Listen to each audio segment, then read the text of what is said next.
kaka ini nyalo kweto ni kuro school fees manyando en 1,000 patam.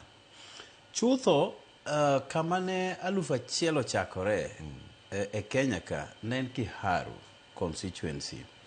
Kiharu e kama Ndindi Nyoro, member of parliament, be wan kode ka aneno ka gidonjo e studio ma Nyameru ka. Odonjo Citizens. Gin gosiep na Babu Owino kanyo, gidhi dhum. Koro ene mane ochako wach mar 1,000 ni. Ichulo ne nyathi e skul ka skul. Koro ka timo nonro, tayudo ni en up to last year ne en chairman mar budget. Koro nitiere migepe moko mag sirkal ma bende tero konyruok ne sikundewa, machalo kaka Child Welfare Society of Kenya. Kata Ministry mar Education bende nitiere department matero chiemo ne skunde, to moloyo skunde mag asal, arid and semi-arid lands.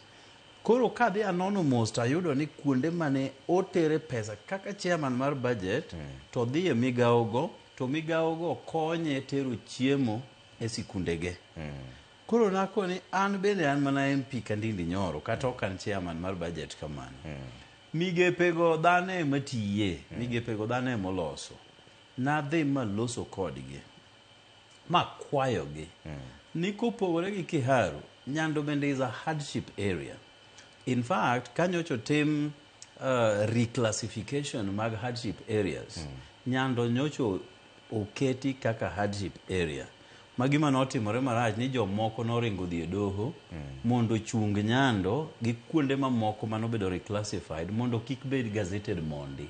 Gimomiyo ne giringo nikech nitie kuonde ma koro nigolo e scheme mar hardship terwako Nyando gini. Koro joma ne imayo ka noringo dhi e doho, koro gino pod ochung kanyo. But that does not remove the fact ni Nyando is a hardship area.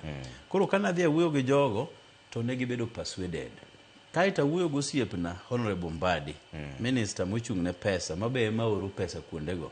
Mind bende obedo gi concurrence gi kwayo mane Nyando ni godo.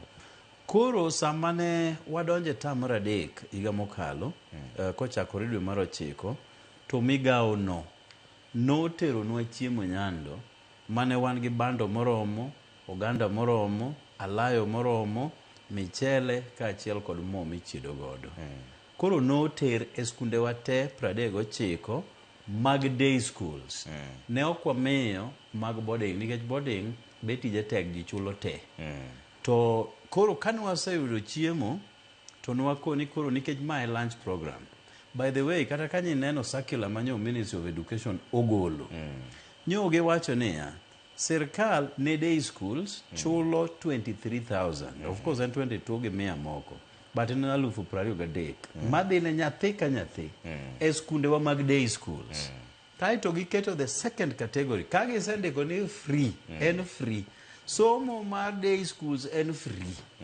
Nikech pesa modwaro go te, sirkal ogolo 23,000 ne nyathi ka nyathi.